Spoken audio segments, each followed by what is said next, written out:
From ferocious Persian warriors to an elite band of Buddhist monks, here are 16 secret military units lost to history. Number 16. Persian Immortals.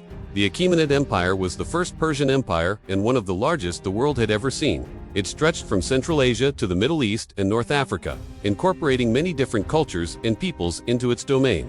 To ensure the safety of their vast empire, the Persians created a special elite guard known as the Immortals. This elite force consisted of 10,000 men who were handpicked by the king. They were tasked with protecting the royal court and enforcing the laws of the empire. Each immortal was required to have exceptional skills in combat and horsemanship, and they were trained for years in the art of war. Despite their large numbers, the immortals were nearly always deployed in small groups throughout the empire.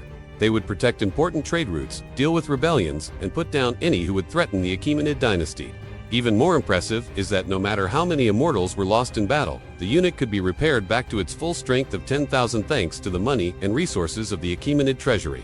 With their unwavering loyalty to the crown and their unmatched skill in battle, the Persian Immortals became one of the most feared and respected military units of the ancient world. Number 15. Mamluks. The Mamluks were a slave soldiery class that originated in Egypt during the 13th century. They were initially brought in from West Asia and Eastern Europe to serve as slaves in the Egyptian military. But eventually, they rose up against their masters and seized power, ruling Egypt as a military dictatorship for nearly 300 years. The Mamluks were a formidable fighting force, highly skilled in various types of warfare. They were known for their bravery, strength, and endurance, as well as their mastery of weaponry and tactics. Despite being looked down upon by society, the Mamluks were fierce defenders of Egypt, repelling numerous invasions by Crusaders, Mongols, and Ottomans. Their military success allowed them to gain wealth and influence, transforming them from slaves to a powerful ruling class. However, their reign came to an end in the early 16th century when the Ottoman Empire conquered Egypt and enslaved the Mamluks themselves. Number 14. Yamabushi Warrior Monks. The Yamabushi were a group of mystical fighters who emerged in Japan during the 14th century. They were Buddhist monks who lived deep in the mountains and were trained in martial arts to defend their monasteries from bandits and rival sects. Yabasami originated from the Tendai school of Buddhism, which emphasized the importance of meditation and physical discipline. Ascetic practices such as fasting, cold showers, and long periods of solitary reflection were commonplace for the Yamabushi. Due to these rigorous training regimens, the Yamabushi were incredibly fit and resistant to pain, allowing them to fight longer and harder than their opponents. They developed unique fighting styles that combined swift, precise movements with lightning-fast strikes designed to incapacitate or kill with minimal effort. The Yamabushi were not only skilled fighters, but also carried a strong spiritual significance in their battles. They believed that their physical and mental strength could be enhanced through their connection to the divine, and they often incorporated prayer, chanting, and meditation into their training. Unfortunately, little is known about the Yamabushi today, due to the destruction of historical records during Japan's civil wars and conflicts with foreign powers. However, their legacy lives on through various martial arts traditions, Shinto mountain monasteries, and local legends. Number 13. Varangian Guard. The Varangian Guard was an elite military unit that served as the personal bodyguard of Byzantine emperors from the 7th to the 11th centuries. It was formed by Emperor Leo III, Isaurian. After he came to power in 717 AD, Leo noticed the need for a more reliable and disciplined bodyguard detail after surviving an assassination attempt by his own bodyguard. The emperor decided to replace his Frankish and Germanic bodyguards with Vikings. The Vikings, also known as the Rus, were renowned for their fierceness and loyalty, making them ideal candidates for the task. The Varangian Guard consisted of around 5,000 to 10,000 men at its peak, all of whom were recruited from Scandinavia. They were stationed in Constantinople, the capital of the Byzantine Empire, where they performed both military and police duties.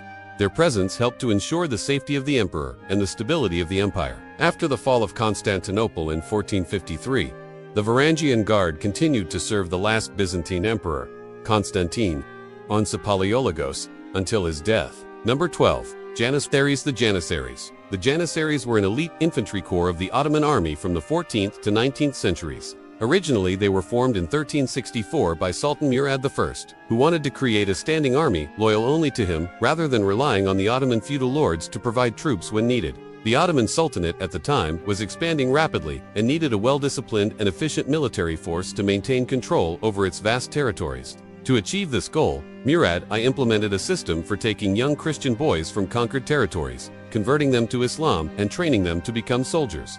These boys, known as devshirm, were taken from various regions such as the Balkans, Anatolia, and the Caucasus. They were then sent to Istanbul to receive military training and education in the Janissary barracks. Under the Janissary system, the boys were taught various military skills such as sword fighting, archery, and artillery tactics. They were also indoctrinated into the Ottoman culture, religion, and language. The Janissaries became one of the most effective fighting forces in the Ottoman Empire and played a significant role in its military successes during the 15th and 16th centuries. Number 11. Assassins of Alamat. The Assassins of Alamat were a secret society of Persian warriors and assassins who operated in the Middle Ages. They were members of a religious sect known as the Nizari Ismailis, who followed the teachings of a man named Hassan al-Sabah. Al-Sabah established the Nizari state of Alamat in 1090 and used it as a base to carry out his plans for world domination. He believed that the Caliph of Baghdad was the rightful leader of all Muslims and aimed to overthrow the Seljuk Turks who had taken control of the caliphate. To achieve this goal, Hassan al-Sabah assembled an elite group of warriors known as the Fediyayin, who carried out assassinations and other covert operations against the Seljuks and their allies. The Assassins of Alamat were highly skilled in various forms of combat and were said to have used poison, daggers, and swords to eliminate their targets. They were also known for their stealth and ability to disappear after carrying out their attacks. One of the most famous assassins of Alamat was a man named Muhammad ibn Ismail, who assassinated the vizier of Saladin in 1142. The Assassins of Alamat eventually lost power after the Mongol invasion of Persia in the 13th century. Number 10. Knights Templar. The Knights Templar were a holy order of warrior monks founded in 1118 by French nobleman Hugues de Payens. The order was created to protect pilgrims on their way to the Holy Land and to assist in the ongoing crusades. Templars were required to take vows of poverty, chastity, and obedience, and they followed a strict code of conduct. Members of the order were typically mounted infantry, meaning they fought on foot with a sword or axe, but also rode horses into battle. While commonly depicted as ferocious fighters, most Templars were actually administrative employees or laborers. The order grew rapidly in size and power during the 12th and 13th centuries and played a significant role in the Crusades, participating in several major battles and sieges. However, their reputation as ruthless and violent fighters led to resentment from some members of the clergy and nobility. In 1188, Pope Gregory VIII issued a papal bull that granted Templars sweeping powers to seize property and punish heretics.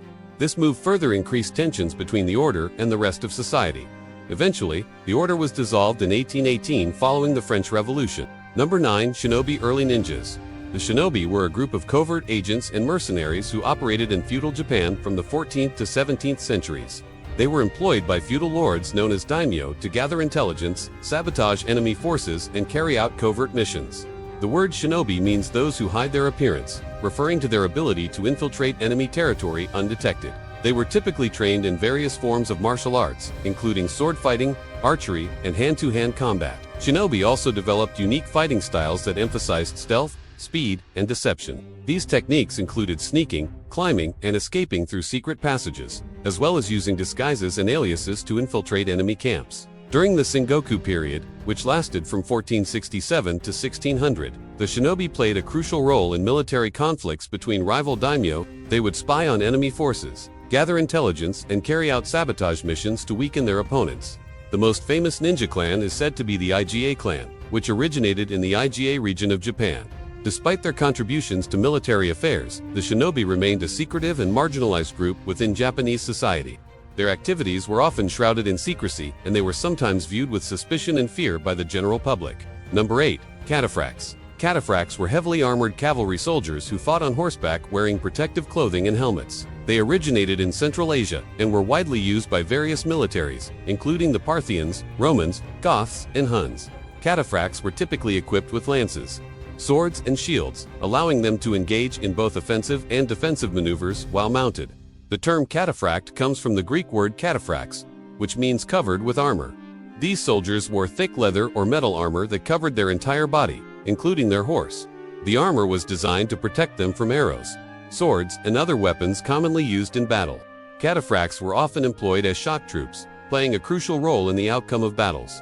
In the 2nd century BC, the Parthian army was renowned for its elite cataphract cavalry, which played a pivotal role in their victories against the Roman army.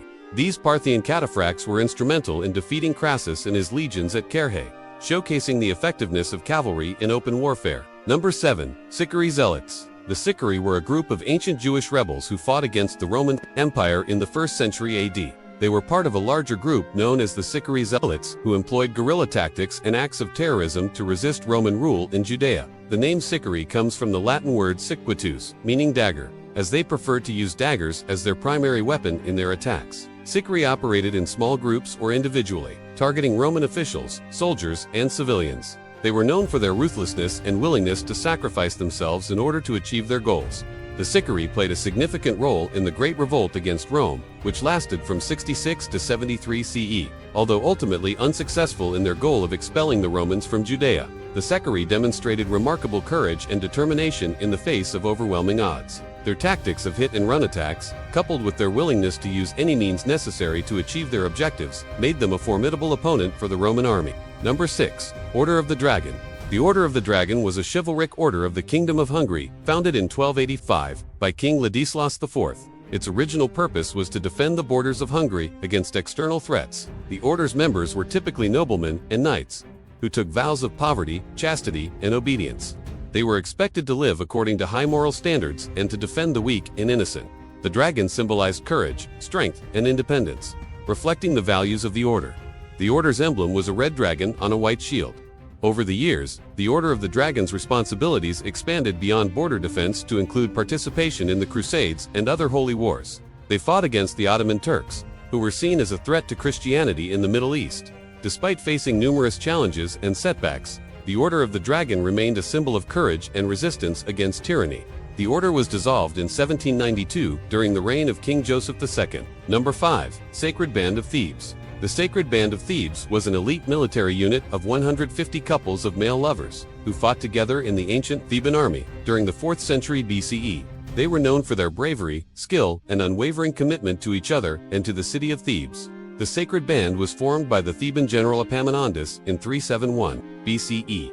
He selected pairs of male lovers who had proven themselves to be courageous and loyal to each other. The soldiers were given intensive training in combat and were equipped with the finest weapons and armor.